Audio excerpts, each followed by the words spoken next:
إذ أوى الفتية إلى الكهف فقالوا ربنا آتنا من لدنك رحمة وهيئ لنا من أمرنا رشدا فضربنا على آذانهم في الكهف سنين عددا نحمده ونصلي على رسوله الكريم أما بعد فأعوذ بالله من الشيطان الرجيم بسم الله الرحمن الرحيم رب اشرح لي صدري ويسر لي أمري واحلل عقدة من لساني يفقه قولي فلعلك باخع نفسك على آثارهم إن لم يؤمنوا بهذا الحديث أسفا۔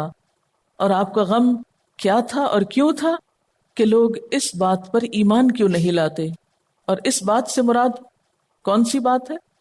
یہاں الحدیث سے مراد قرآن ہے یا اللہ کی بات ہے، ہدایت کی بات ہے۔ ہمارے افسوس اور ہمارے غم اور ہمارے دکھ اور ہماری پریشانیاں کیا ہوتی ہیں عام طور پر؟ ایسا نہیں کہ دنیا میں اور لوگوں کو غم نہیں ہوتا اور صرف اللہ کی طرف بلانے والوں کے اندر ہی کوئی غم ہوتا ہے۔ غم تو اور لوگوں کے بھی بہت ہوتے ہیں، اور بہت سے لوگ غم کی وجہ سے کولیپس ہو جاتے ہیں، ہارٹ اٹیکس ہو جاتے ہیں،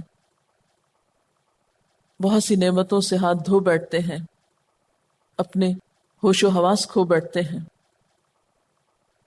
آج دنیا میں بہت ساری بیماریاں کس وجہ سے ہیں؟ غم کی وجہ سے۔ لیکن عموماً لوگوں کے اندر غم کس چیز کا ہے؟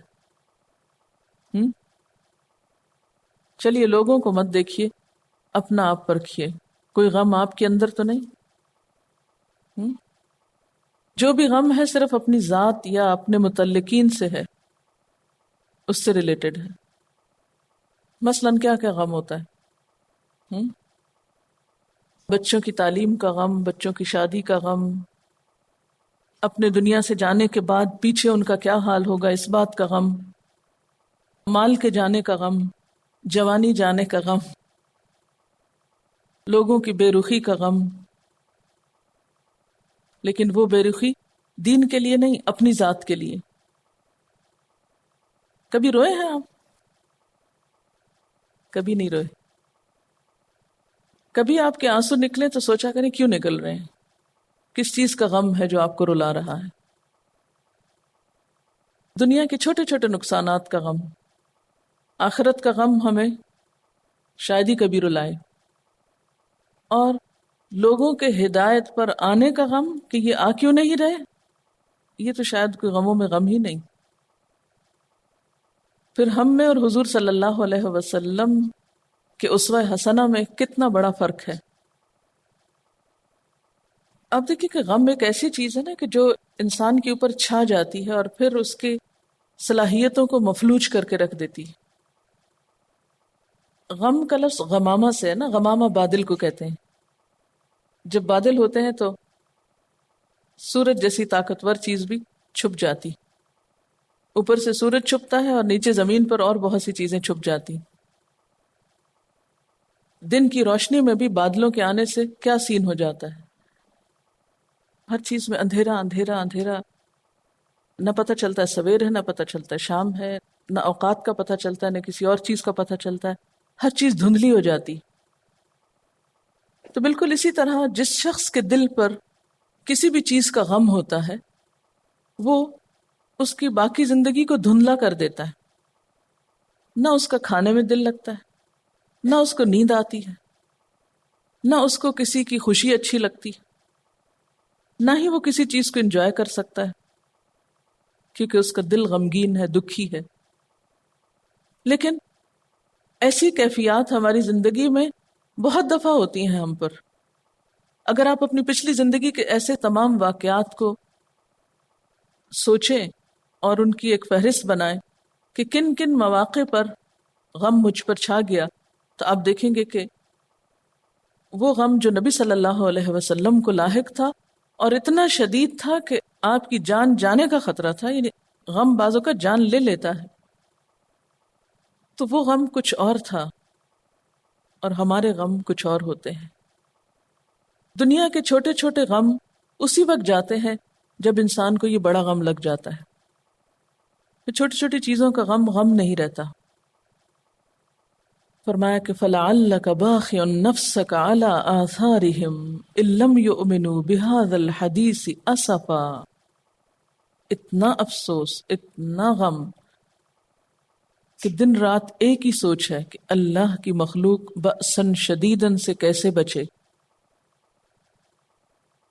ہم بھی بہت اللہ کے دین کو پھیلانے کے دعوے کرتے ہیں اور بہت سی باتیں کرتے ہیں، لیکن کیا ہمارے دل میں بھی لوگوں کا غم اتنا ہے؟ لوگوں کی خیر خواہی ایسی ہے کہ ان کے غم ہم پال لیں؟ ان کا بھٹکنا، ان کا راہ ہدایت سے دور جانا ہمیں پریشان کرتا ہو؟ سوچئے کہ ہمارے لیے خوشی کے مواقع کون سے ہوتے ہیں اور غم کے مواقع کون سے ہوتے ہیں.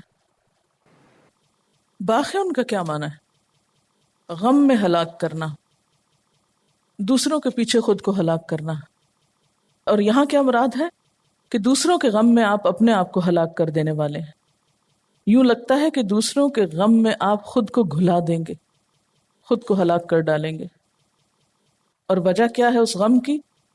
إِن لَّمْ يُؤْمِنُوا بِهَٰذَا الْحَدِيثِ أَسَفًا. سخت قسم کا افسوس اس بات پر کہ لوگ اس کتاب کو مانتے کیوں نہیں. آج بھی آپ دیکھیں کہ بہت سے لوگ اس کتاب پر زبان سے تو ایمان رکھتے ہیں، لیکن حقیقت میں تو اس کے احکامات نہیں مان رہے، بلکہ سراسر کھلم کھلا خلاف ورزی کر رہے ہوتے ہیں اپنی عملی زندگی میں اس کتاب کی. ان سب کو دیکھ کر ہمارے دل میں کیا آتا ہے؟ نفرت یا غم، دکھ، کیا چیز آتی ہے؟ ہمارے احساسات کیا ہوتے ہیں؟ یہ اس کیفیت کا ذکر ہے جو دوسروں کے غلط کاریوں پر ایک اللہ کی طرف بلانے والے کے دل میں پیدا ہوتی ہے. ہم بھی قرآن پڑھ رہے ہیں نا، اور ہمارے سامنے بھی حقیقتیں واضح ہو رہی ہیں اور ہمیں پتہ چل رہا ہے اچھا کیا ہے، برا کیا ہے، اور ہمیں بھی اس بات کا شوق آ رہا ہے کہ ہم اس وراثت کا حق ادا کریں جو انبیاء کا ورثہ ہے، کہ خیر کی بات آگے لوگوں تک پہنچائیں. تو جب ہمیں کوئی اچھی بات پتہ چل جاتی ہے اور ہم اس پر شوق سے عمل بھی کرنے لگتے ہیں، اور ہم دیکھتے ہیں کہ ہمارے آس پاس لوگ وہ نہیں کر رہے، تو انہیں دیکھ کر ہمارا طرز عمل کیا ہوتا ہے، ہمارے احساسات کیا ہوتے ہیں اور کیا ہونے چاہیے. مثلا نمبر 1 کہ ان کا بنے گا کیا، ان کا بنے گا کیا. ظاہر ہے غلط کام کر رہے ہیں تو غلط ہی نتیجہ نکلے گا نا. یہ تو نہیں ہو سکتا کہ کوئی شخص چغلی کر رہا ہو، غیبت کر رہا ہو، دوسروں کے ساتھ بدزبانی کر رہا ہو اور وہ اس کے بدلے میں جنت میں چلا جائے. یہ تو نہیں ہو سکتا نا. جب آپ دیکھتے ہیں کہ کوئی شخص انتہائی غلط کام کر رہا ہے کسی بھی قسم کا، بدزبانی کے علاوہ، کیونکہ بدزبانی نظر آ جاتی ہے نا، کہیں غلط کام نظر نہیں آتے، اس لیے میں نے اس کی مثال دی. تو ہمیں دیکھ کر کیا محسوس ہوتا ہے؟ کیا افسوس ہوتا ہے، اسفا، یا نفرت ہوتی ہے کہ کتنے خراب لوگ ہیں، کتنے گمراہ لوگ ہیں، یا خوش ہوتے ہیں اچھا ہے جائیں جائیں جہنم میں، ہم اکیلے ہی جنت میں جائیں گے. یا یہ کہ اپنی نیکی بہت کھل کے نظر آنے لگتی ہے کہ شکر ہے ہم تو بڑے نیک ہیں، اور دوسروں کو آپ لک ڈاؤن کرنے لگتے ہیں، حقارت کے جذبات ہوتے ہیں. یا یہ کہ غصہ آتا ہے. میرا سوال آپ سے یہ ہے، لکھیے، سوال یہ ہے کہ کسی کو غلط کام کرتے دیکھ کر میری کیفیت کیا ہوتی ہے، میرے جذبات کیا ہوتے ہیں، میرے احساسات کیا ہوتے ہیں؟ نفرت کے، غصے کے، حقارت کے، افسوس کے، خیرخواہی کے. کیونکہ یہاں پر آ رہا ہے نا کہ علی آثارہم، ان کے آثار پر. مراد اس سے ہے ان کی روش پر یا ان کے پیچھے. آثار اثر کی جمع ہے نا، نشان کو کہتے ہیں. یعنی جو کچھ ان کے کاموں کا نشان لگ رہا ہے، یا جو کچھ ان کے عمل کے اثرات معاشرے پر مرتب ہو رہے ہیں. کہ آپ کہیں جا رہے ہیں اور کسی کو آپ نے غلط کام کرتے ہوئے دیکھا، مثلا کوئی کوڑا پھینک رہا ہے گلی میں، دوسروں کے لیے اذیت ہے بہت.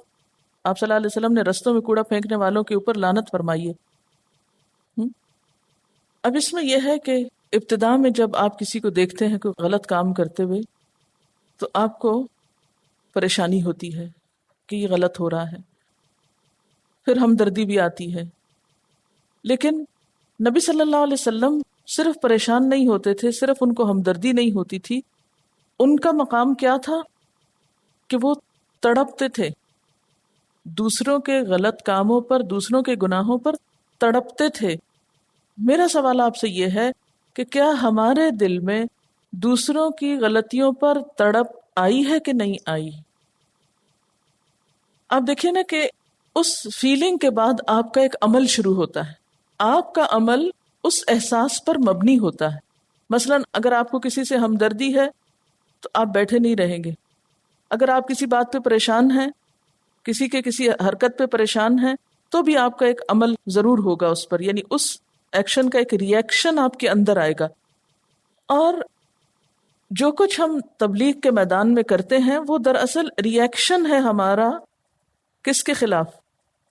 معاشرے کی خرابیوں کے خلاف. یعنی تبلیغ اور اصلاح کا کام جو ہے، یا دین کی تعلیم کا کام، دراصل ایک ری ایکشن ہے. یعنی مجھ سے بہت سے لوگ پوچھتے رہتے ہیں کہ آپ کو کیسے خیال آیا یہ سب کچھ کرنے کا، آپ نے یہ کیسے شروع کیا، کیوں شروع کیا؟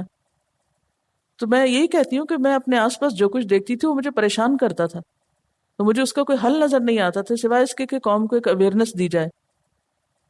اب آپ دیکھیں کہ کسی بھی چیز کا کوئی ری ایکشن کس درجے کا ہوگا، کم یا زیادہ. ہمدردی کا ری ایکشن کچھ اور ہوگا، پریشانی کا اور ہوگا، نفرت کا کچھ اور ہوگا، غصے کا کچھ اور ہوگا، اور تڑپنے کا کچھ اور ہوگا. جس چیز پہ آپ تڑپ کے رہ جاتے ہیں اس پر آپ کا ری ایکشن کچھ اور ہوتا ہے. آپ صلی اللہ علیہ وسلم کے اندر یہ تڑپ اس لیے تھی کہ آپ آخرت کو اپنی آنکھوں سے دیکھ رہے تھے نا. ایک طرح سے یقین بہت پختہ تھا. جنت دوزخ آپ کو دکھائی بھی گئی تھی، جبریل آپ کے سامنے آتے تھے، جو کچھ آپ دیکھ رہے تھے اس پر 100% یقین تھا. ہم بہت کچھ جانتے لیکن ہمارا یقین کچھ نہیں ہے. یعنی عام طور پر یہ ہوتا ہے کہ جب ہم تڑپتے بھی ہیں تو خود ہی اس پر کو مرہم رکھ لیتے ہیں اور اس تڑپ کو کم کرنے کی کوشش کر کے تو کہتے ہیں اب کیا کر سکتے ہیں، تعویلیں کر لیتے ہیں نا تڑپ کی بھی. بعض اوقات ایٹ ٹائمز تڑپ پیدا ہوتی ہے لیکن تعویلیں کر لیتے ہیں، مجبوریاں ہیں، کیا کریں، بس اللہ مالک غفور رحیم ہے، سب کا ٹھیک ہو جائے گا. لیکن ہماری وہ تڑپ کسی پازیٹیو ایکٹیویٹی میں نہیں بدلتی. نتیجہ کیا ہوتا ہے کہ ہم جہاں کھڑے ہیں وہیں رہ جاتے ہیں. عموماً یہ ہوتا ہے کہ جب ہم کسی میں خرابی دیکھتے ہیں تو کرٹیسائز کرنا اپنا فرض سمجھتے ہیں، یہ اتنے باغی ہیں، سرکش ہیں، یہ خرابی وہ خرابی. لیکن اس سے آگے ہماری کوئی صلاحیت کام نہیں کرتی کہ پھر ہمیں کرنا کیا ہے. اس طرف نہیں ہماری سوچ کا رخ موڑتا کہ ہمیں پھر کرنا کیا ہے. اللہ کا باخن کی بات ہوئی کہ اپنی عملی زندگی میں ہم اس معاملے میں کس طرح کوتاہی کا شکار ہیں. داعی دین ہونے کے ناطے خصوصاً اور امت مسلمہ کا فرد ہونے کی حیثیت سے بالعموم ہمیں اپنے اندر پیغمبرانہ صفت فلا اللہ کا باخن نفس کا پیدا کرنے کی ضرورت ہے. لیکن ہم دیکھتے ہیں کہ اس کام میں عملی اور کلی طور پر قدم رکھنے کے باوجود بہت سی روزمرہ زندگی کی بے ترتیبیوں کو دیکھنے پر ہمارے دل میں اس مشکل میں مبتلا شخص کے لیے خاطر خواہ ہمدردی اور خیرخواہی کے جذبات پیدا نہیں ہوتے. جب جذبہ بھی قوی نہ ہو تو اصلاح کے لیے کوئی موٹیویشن پیدا نہیں ہوتی. یعنی یہ جذبہ کیسے پیدا کیا جائے نا، یہ کیسے ٹیسٹ کریں گے ہم کہ ہمارے اندر دوسروں کی فکر ہے یا نہیں. تو اس کے لیے کچھ سوال ہیں. اپنی نمازیں صحیح وقت پر پڑھنے کے ساتھ دوسروں کی نمازوں کی کتنی فکر ہوتی ہے؟ آپ کے گھر کے افراد یا ساتھی فجر کے بابرکت وقت میں سو رہے ہوں تو ان کو دیکھ کر دل میں کتنی تڑپ ہوتی، اور پھر وہ تڑپ ان کی خیرخواہی کے ساتھ ان کی اصلاح کے لیے کس طرح بدلتی. کسی کو فضول فالتو باتیں کرتے ہوئے، بے وجہ کہکے لگاتے ہوئے دیکھ کر کیا محسوس ہوتا ہے؟ کسی کی غیبت ہو رہی ہو تو کرنے اور سننے والے کے لیے کیا جذبات پیدا ہوتے ہیں؟ فلا اللہ کا باخر نفس کا اعلیٰ آثارہم دوسروں کی خیرخواہی میں تڑپ کا اعلیٰ ترین درجہ ہے. جس طرح کسی بھی اعلیٰ مقام تک پہنچنے کے لیے سلسلہ وار مراحل درکار ہوتے ہیں اور متعین مقام درجہ یا صفت کے حصول کے لیے باقاعدہ اور شعوری کوشش کی جاتی، جس دنیا میں بھی کو درجہ پانے کے لیے سٹیپ بائی سٹیپ آگے بڑھتے ہیں. اسی طرح خیرخواہی اور فکر کا یہ درجہ پانے کے لیے بھی مسلسل کوششوں کا سلسلہ درکار ہے، اور اس سے منسلک بہت سی دوسری چیزوں کی اصلاح اور درستگی کی ضرورت ہوتی ہے. مثلا نماز میں عین جائے نماز پہ کھڑے ہو کر کامل خشوع و خضوع کی توقع اس وقت تک بے سود ہے جب تک کسی نے نماز کے دیگر ارکان اور شرائط کا خیال نہ رکھا ہو. مثلا وضو اچھی طرح نہ کیا ہو، تو نماز میں خشوع کیسے آ سکتا نا؟ بالفرض اگر کسی نے نماز کے سب تقاضے تو پورے کر لیے لیکن دل میں اس ہستی کی عظمت و جلال کا احساس نہیں کیا جس کے حضور وہ حاضر ہونے جا رہا ہے، اس کا دل دنیا ہی کی فکروں میں ہے، یا نماز شروع ہونے تک غفلت کی کیفیت ہے اور ہنسی مذاق ہو رہا ہے، تو بھی مطلوبہ چیز حاصل نہیں ہو سکتی، وہ معراج نصیب نہیں ہو سکتی۔ اسی طرح داعی دین اعلیٰ ترین مطلوبہ صفت فلا اللہ کا باقی نفسہ کا اس میں اس وقت تک پیدا نہیں ہو سکتی جب تک کہ اللہ کے بندوں سے حقیقی خیرخواہی نہ ہو۔ یہ خیرخواہی کوئی سطحی چیز نہیں ہوتی اور نہ ہی فی الفور خود پہ طاری کی جا سکتی ہے، یعنی جلدی سے ہم کہیں کہ اب ہم اپنے اندر ڈال لیں، بلکہ یہ دل کا وہ احساس ہے جو سچی محبت سے پیدا ہوتا ہے۔ مومن بننے کے لیے بھی ضروری ہے کہ باہم محبت کی جائے، اور محبت کا جذبہ اپنے اندر پیدا کرنے کے لیے اللہ تعالیٰ سے دعا اور کوشش ضروری ہے۔ حضور صلی اللہ علیہ وسلم نے ہمیں محبت کا راز بھی بتا دیا، آپس میں کثرت سے سلام کرنا، اور سلام بھی صرف الفاظ نہیں، دوسرے شخص کو بار بار یہ پیغام دینا ہے کہ وہ آپ کی طرف سے ہر طرح کے امن اور سلامتی میں ہے، ہر شر سے محفوظ ہے۔ یوں ایک چھوٹا سا عمل پنپتے پنپتے داعی دین کے اندر اعلیٰ ترین خوبی فلا اللہ کا باقی نفسہ کا پیدا کرنے کا سبب بن جاتا ہے۔ یعنی بڑا درجہ اسی وقت حاصل ہوگا جب ہم چھوٹے چھوٹے سٹیپس لیں گے، اگر چھوٹے کام نہیں ہوں گے تو بڑے درجے تک نہیں پہنچ سکیں گے۔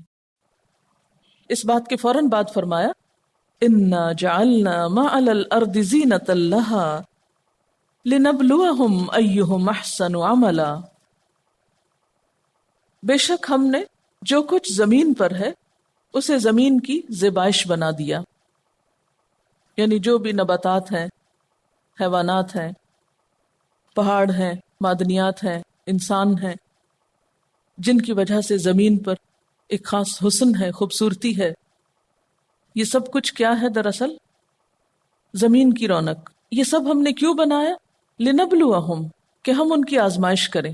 کس بات کی آزمائش؟ ایہم احسن عملا، کہ ان میں سے اچھے کام کون کرتا ہے، ان میں اچھے عمل کس کے ہیں۔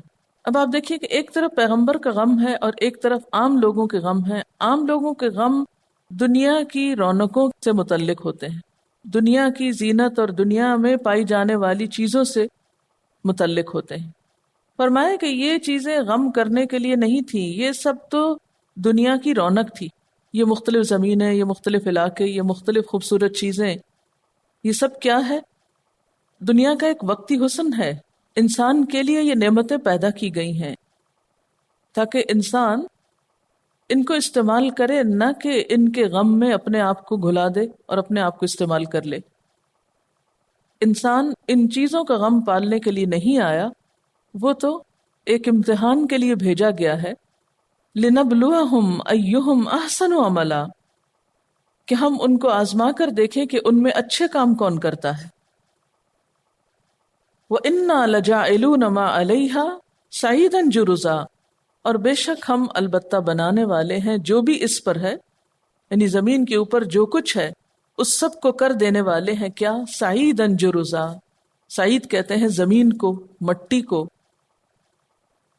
اور جرزا بالکل ہموار، بنجر کے معنوں میں بھی آتا ہے، کیونکہ جرزن کہتے ہیں کاٹ دینے کو۔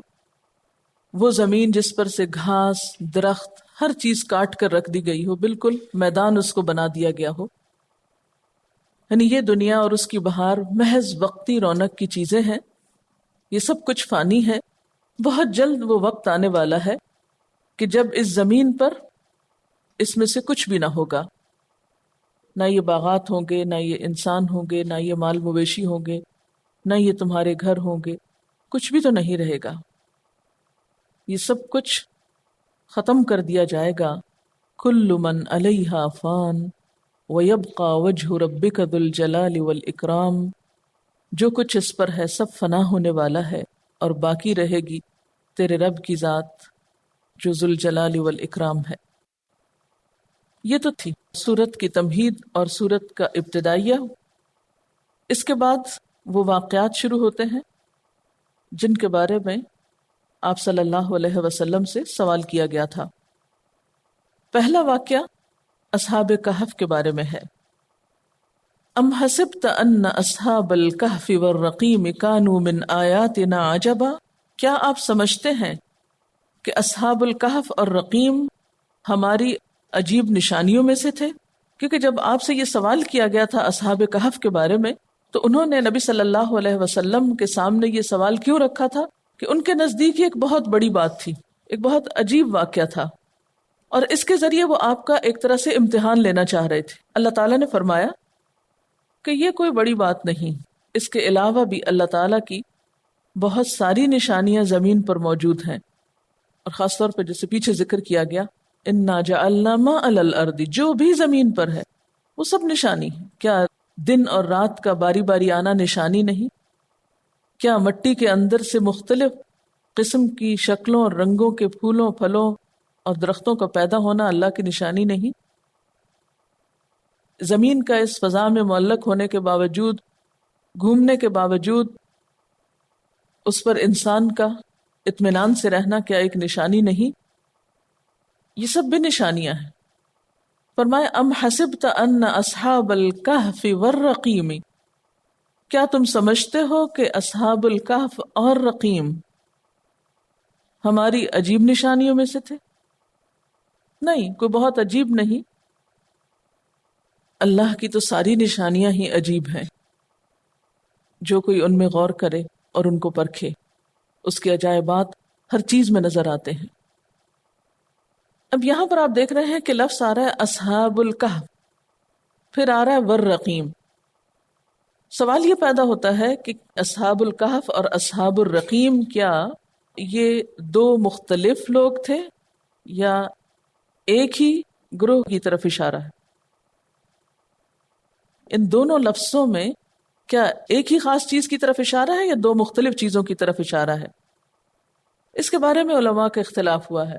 بعض کے نزدیک یہ دونوں ایک ہی ہیں، اصحاب الکہف اور اصحاب الرقیم ایک ہی ہیں، اور بعض کے نزدیک اصحاب الکہف اور ہیں اور اصحاب الرقیم اور ہیں۔ جیسے کہ آپ جانتے ہیں کہ کہف کا معنی تو غار ہوتا ہے، اور وہ غار جو پہاڑ میں ہوتا ہے، لیکن رقیم کا کیا معنی ہے؟ رقیم کے مفہوم میں کئی قول پائے جاتے ہیں۔ رقیم کا ایک معنی یہ کیا گیا کہ یہ رقم سے مشتق ہے، رے قاف میم رقم۔ رقم کا معنی ہوتا ہے لکھنا۔ یہ جو ہمارے اردو میں کہتے ہیں نا کتنی رقم ہے، تو اس کو بھی اس لیے کہا جاتا ہے کہ عموماً رقم لکھی جاتی ہے، مالی لین دین لکھ کر کیا جاتا ہے۔ تو رقیم بمعنی مرقوم، یعنی لکھی ہوئی چیز، اور اس سے مراد پھر لوگوں نے کیا لیا کہ وہ کتبہ جس پر اصحاب کہف کے نام لکھے ہوئے تھے۔ عبداللہ بن عباس کہتے ہیں کہ رقیم اس وادی کا نام تھا جس میں اصحاب کہف کا غار تھا۔ کعب احبار کہتے ہیں کہ رقیم اس بستی کا نام ہے جہاں سے اصحاب کہف برآمد ہوئے تھے۔ بعض کہتے ہیں کہ رقیم اس پہاڑ کا نام تھا جس میں اصحاب کہف کا غار تھا۔ بعض کے خیال میں اصحاب کہف کے کتے کا نام بھی رقیم تھا، اور بعض کے خیال میں رقیم سے مراد وہ کتبہ تھا یا تختی تھی جس پر اصحاب کہف کے کوائف لکھ کر غار کے منہ پہ لگا دیے گئے تھے۔ تو ان اقوال سے کیا پتہ چلتا ہے کہ اصحاب الکہف ہی دراصل اصحاب الرقیم تھے۔ لیکن بخاری میں ایک روایت آتی ہے حضرت نعمان بن بشیر سے، جس سے یہ پتہ چلتا ہے کہ غار والے اور رقیم والے الگ الگ لوگ تھے، چونکہ دونوں ہی غار میں گئے تھے، دونوں کا تعلق ہی غار سے تھا، اس لیے دونوں کو یہاں پر اکٹھا ذکر کیا گیا۔ اور ویسے بھی آپ دیکھتے ہیں کہ قدیم زمانے میں لوگ غاروں میں رہتے تھے، پھر جب ترقی کی انسان نے تو غاروں کی بجائے اپنے ہاتھ سے گھر بنائے۔ کئی ایک واقعات ایسے ملتے ہیں کہ جس میں لوگ، یہ واقعہ جس کا قرآن میں ذکر ہے یہ ایک نہیں، اس طرح کے کئی ایک واقعات تفسیر کی کتابوں میں روایت کیے گئے ہیں کہ بعد کے زمانوں میں لوگوں نے جب اس بات کی تلاش شروع کی کہ وہ غار کہاں ہے اور وہ لوگ کون تھے، تو ایک نہیں کئی مقامات کے بارے میں یہ پتہ چلا جس کی طرف یہ نسبت کی گئی کہ اس غار میں پائے جانے والے لوگ یا اس غار میں پائی جانے والی لاشیں دراصل ان لوگوں کی ہیں جن کا ذکر قرآن پاک میں کیا گیا ہے۔ لیکن حقیقت اللہ تعالیٰ ہی بہتر جانتا ہے۔ اگر یہ کہا جائے کہ اصحاب الرقیم مختلف تھے تو پھر وہ کون تھے؟ تو حضرت نعمان بن بشیر کی روایت میں جو اصحاب الرقیم کا معنی بتایا گیا ہے وہ ان 3 لوگوں کی طرف اشارہ ہے اس میں جو ایک غار میں بند ہو گئے تھے۔ طبرانی میں حضرت عقبہ بن عامر کی حدیث میں آتا ہے کہ وہ بنی اسرائیل میں سے تھے، اپنے اہل و عیال کے لیے روزی کمانے کی غرض سے گھر سے نکلے اور راستے میں شدید بارش ہوئی تو انہوں نے غار میں پناہ لی، اتنے میں ایک پتھر لڑھک کر اوپر سے آیا اور غار کا منہ بند ہو گیا۔ تو انہوں نے باہر نکلنے کے لیے اللہ تعالیٰ سے دعا کی اور اپنی اپنی نیکیوں کا واسطہ یا وسیلہ دیا، جس کے نتیجے میں ان کی دعا قبول ہوئی اور وہ پتھر اللہ کے حکم سے ہٹ گیا۔ تو یہ واقعہ بھی ایک بہت عجیب و غریب واقعہ تھا، اللہ کی نشانیوں میں سے ایک نشانی تھا۔ تو اس لیے یہ بات کہی گئی ہے کہ تم اصحاب الکہف کی بات کرتے ہو، اصحاب الرقیم کا واقعہ بھی اللہ کی نشانیوں میں سے ایک تھا، اگر یہ دوسرا معنی لیا جائے۔ بات سمجھ میں آئی؟ کیا اصحاب الکہف اور الرقیم ایک ہی لوگ ہیں؟ ان دونوں میں ایک ہی گروہ کی طرف اشارہ ہے یا دو مختلف ہیں؟ اس کی دو تفسیریں کی گئی ہیں۔ ایک تو یہ کہ اصحاب الکہف اور الرقیم دراصل ایک ہی گروہ ہے، اور دوسرے میں دونوں مختلف ہیں۔ اصحاب الکہف تو وہ ہیں جن کے مخصوص واقعے کی نسبت سے یہ سورت کا نام بھی کہف ہے، اور الرقیم سے مراد وہ 3 لوگ ہیں جو غار میں پھنس گئے تھے، جنہوں نے اللہ تعالیٰ سے خاص دعا کی اور ان کی دعا سنی گئی۔ بہرحال یہاں پر اب اصحاب الکہف کا واقعہ بیان کیا جا رہا ہے، اگر دوسری تفسیر لی جائے تو اصحاب الرقیم کا نہیں۔ کیا واقعہ ہے اصحاب الکہف کا؟ اذ اوى الفتية الى الكهف، جب ٹھکانہ پکڑا، جب پناہ لی چند نوجوانوں نے، کہاں؟ الى الكهف، غار کی طرف۔ یہ چند نوجوان کون تھے اور انہوں نے یہ ٹھکانہ کیوں پکڑا تھا؟ ان کے بارے میں آتا ہے کہ یہ دراصل اس واقعے کی تاریخی حیثیت کے بارے میں بھی بہت سی آراء پائی جاتی ہیں کہ یہ واقعہ کب وقوع پذیر ہوا، لیکن عموماً لوگوں نے اس کو بادشاہ دقیانوس کی طرف منسوب کیا ہے کہ اس کے دور میں یہ واقعہ پیش آیا، جو ایک رومی بادشاہ تھا، شاید اسی کی طرف نسبت کرتے ہوئے پرانی چیزوں کو دقیانوسی کہتے ہیں۔ کہتے ہیں کہ یہ بادشاہ بہت متعصب تھا، اپنے مذہب پہ بہت سختی سے کاربند تھا، اور لوگوں کو بھی اسی مذہب پر قائم رکھنا چاہتا تھا، اور جس کسی کے بارے میں اس کو یہ پتا چلتا کہ وہ بادشاہ کا دین چھوڑ کر کوئی اور دین اختیار کر رہا ہے، اس کی وہ جان کے پیچھے پڑ جاتا، پکڑ دھکڑ کرتا، ان کو سزائیں دیتا۔ تو اس نے ملک میں ہر طرف جاسوس پھیلا رکھے تھے کہ جو اس کو آ کر خبر دیتے کہ کون اس کے دین سے انحراف کر رہا ہے۔ تو ہوا یہ کہ چند لوگوں نے بادشاہ کے دین کو، جو کہ شرک کا دین تھا یا ایک مشرکانہ طریقہ زندگی تھا، اس کو چھوڑ کر توحید کا راستہ اختیار کیا۔ جو ہی بادشاہ کو خبر ہوئی تو اس نے ان لوگوں کو پکڑوایا، اپنے سامنے بلایا اور کافی نصیحت کی، دھمکیاں بھی دیں، اور پھر کچھ دن کے لیے مہلت دی۔ اب اسی کی طرف یہاں اشارہ ہے کہ اذ اوى الفتية الى الكهف۔ اب ہوا یہ کہ بادشاہ کے دربار میں ان لوگوں نے اس کی بات ماننے کی بجائے توحید کی بات کو برسر عام پیش کیا۔ بادشاہ نے ان کو تھوڑی مہلت دی، لیکن ساتھ ہی کہا کہ اگر تم باز نہ آئے تو تمہیں ختم کر دیا جائے گا۔ تو انہوں نے کہا کہ ہم اپنا ایمان بھی بچانا چاہتے ہیں اور جان بھی بچانا چاہتے ہیں، تو اس لیے انہوں نے مل کر مشورہ یہ کیا کہ ہم سب ایک غار میں جا کے چھپ جاتے ہیں۔ کہا جاتا ہے کہ غار میں جب یہ پہنچے تو وہاں پر انہوں نے خوب رو رو کر اللہ تعالیٰ سے دعائیں کی، اور خاص طور پر یہ دعا جو قرآن نے یہاں پر ذکر کی ہے، فَقَالُوا رَبَّنَا آتِنَا مِن لَّدُنْكَ رَحْمَةً، یہ کہنے لگے اے ہمارے رب ہمیں اپنے پاس سے رحمت عطا کر، وَهَيِّئْ لَنَا مِنْ أَمْرِنَا رَشَدًا، اور ہمارا معاملہ ہمارے لیے درست کر دے۔ ہیئ کا لفظ جو ہے یہ مہیا کرنا جو اردو میں آپ بولتے ہیں اسی سے ہے، اور رشدہ درستی، رہنمائی، کہ اللہ تو ہمارے معاملے میں ہمیں صحیح رہنمائی کر، ہماری اس مشکل میں تو ہمیں صحیح راستہ دکھا۔ اب دیکھیں کہ یہ دعا کتنی خوبصورت ہے نا۔ ایک شخص جو غم کے بوجھ تلے دبا ہوا ہے، جس کو کچھ سمجھ میں نہیں آ رہی کہ اسے آئندہ کیا کرنا چاہیے، ایسے موقع پر وہ کس چیز کی فریاد کرتا ہے؟ اللہ کی رحمت کی۔ وآخر دعوانا ان الحمد للہ رب العالمین۔ سبحانک اللہم وبحمدک، اشہد ان لا الہ الا انت، استغفرک ونتوب الیک۔ والسلام علیکم ورحمۃ اللہ وبرکاتہ۔